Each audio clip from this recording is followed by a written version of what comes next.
Hey guys, and welcome to another episode here on my channel. I hope you're enjoying the content. We're now getting sort of into the meat and potatoes of everything, and today I'm going to be talking about the guys. We don't want to leave them out, and we're going to be talking all about the semen analysis. So the first thing is, why is this important? And we know that male factor can actually be responsible for up to 30% of all cases of infertility. In 20% of the time, so an additional 20% of the time, we see that there's an issue both on the male and female partner. So almost half of cases, we're gonna see at least something wrong with this, at least one parameter wrong with the semen analysis. And that's why we wanna make sure we check it. It is a little bit awkward, it is a little bit uncomfortable. The men typically are traumatized, but you have to understand, if you're having it done at a fertility center or an andrology center, so andrology center is somewhere that is specific to sperm. They do all things sperm all day, every day. They're extremely accustomed to this. Most times they will have a collection room. If you live within approximately an hour of the center, they will allow you to collect at home and bring it in. But definitely make sure to ask ahead of time. You want to ask all your questions. What is their preparation? What paperwork needs to be done? Do you need to bring in a copy of your driver's license or your ID? So those are all things that you definitely want to check ahead of time before you actually show up with the sample. Now, those are by appointment only, so you can't just kind of show up one day and drop off your sample. You want to make sure that things have been clarified with the clinic to make sure you make your appointment, set it up properly, all of the things. So what happens when they receive the sperm sample? So the sperm sample is assessed really in 4 ways. So the first thing they're looking at is how much ejaculate did the male provide? And we typically want to see, by the new WHO recommendations, at least 2.5 milliliters of sample, of specimen. So if we have at least 2.5 milliliters, then we know that we have enough sample to properly interpret the other parameters. So volume is number 1. The other thing you're going to see us focus on is concentration, which is basically the amount of sperm present. So again, the lower limit of normal is at least 15 million, so 15 million sperm per milliliter. Anything above that is considered within normal range. So like we talked about volume, now we're talking about count or concentration. If there is a low volume, that is a term known as oligospermia, or low count of the sperm, and can typically be divided into 3 groups. So you have mild oligospermia, it's just under the normal, so 10 to 15 million per milliliter. The other thing is moderate, so 5 to 10 million, and then typically severe oligospermia is less than 5 million sperm per milliliter present in the sample. All of those are very different from azoospermia. Azoospermia is the complete lack of any sperm present in the ejaculate. And it's really important to make that distinction, because when we're talking about treatment, oligospermia, typically whether that is with IUI or IVF with ICSI, we can have the man collect in a collection room or at home and bring in the specimen.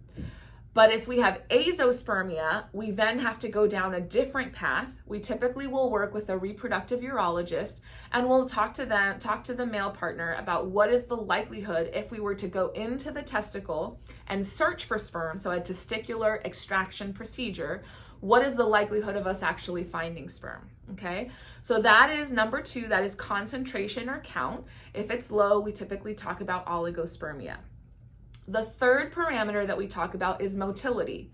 And specifically, you'll have us thinking about progressive motility or forward movement. So of the sperm present, how many of them are actually forward moving on the slide?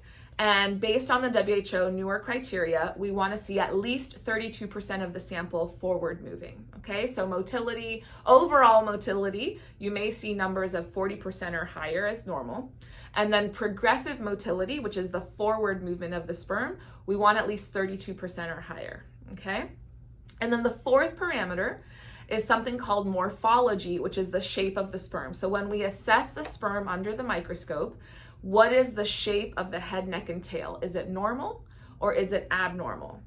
And there is what we call the strict Kruger criteria, that is what most IVF centers or most fertility centers and andrology centers will use, where you want to see greater than 4% of the sample with normal morphology. So if it's low morphology, it'd be under 4%. If it's over 4%, it's typically normal. Now, most guys are going to be 4, 5, 6, 7, 8, typically single digits. You don't typically see like 30% normal morphology. So as long as they're 4% or higher, that is deemed normal, okay? So for a semen analysis, there are some instructions. We typically recommend 2 to 5 days of abstinence. We typically recommend no anti-inflammatories. We typically recommend collection within an hour. So there's going to be a few things. And then the medical history, right, is going to be important. Does the male have any medical issues that are underlying? Is he taking any medications that could impact the sample? A classic one that may present problems with collection is diabetes, particularly if it's poorly controlled. So these are all things that the center is going to want to know ahead of time. And then the 4 parameters that they're looking at, again, just to summarize, is going to be the volume, so the amount of ejaculate provided, the concentration or amount of sperm present, the motility, and in addition to that, the progressive motility, and then lastly, the morphology or normal shape of the sperm. So I don't want to talk too much about treatment today for male factor because that's going to be its own video, and I don't want to overwhelm you with information. But what happens if a semen analysis comes back abnormal? So what happens if it comes back abnormal? The first thing is you definitely want to talk to your physician about what this abnormality means. So which parameter came back abnormal? And how abnormal is it? Is it mild? Is it severe? Is it one thing that's abnormal? Is it multiple things that came back abnormal? So those are all details you're going to want to know. Now, most providers will typically discuss repeating the semen analysis for confirmation. So especially if there is azoospermia, especially if there's no sperm present in the ejaculate, we definitely want to repeat and just have confirmation of that before we jump to any conclusions. And then the second thing is that there may be additional testing. There may be additional hormone testing that we look at in the male partner. A lot of the same hormones that we talk about with women, we talk about with men. And then we also may talk to them about genetic testing. Is there some sort of mutation, something called a Y microdeletion? So these are all things that your physician may be talking to you about depending on how severe the abnormality is on the semen sample. The third thing is we may talk to you about supplements. There are some supplements that are recommended, just like we recommend them in women. Think of things like prenatal vitamins, CoQ10, DHEA. Those are some things that we use in women. There may be a set of supplements that are indicated for men.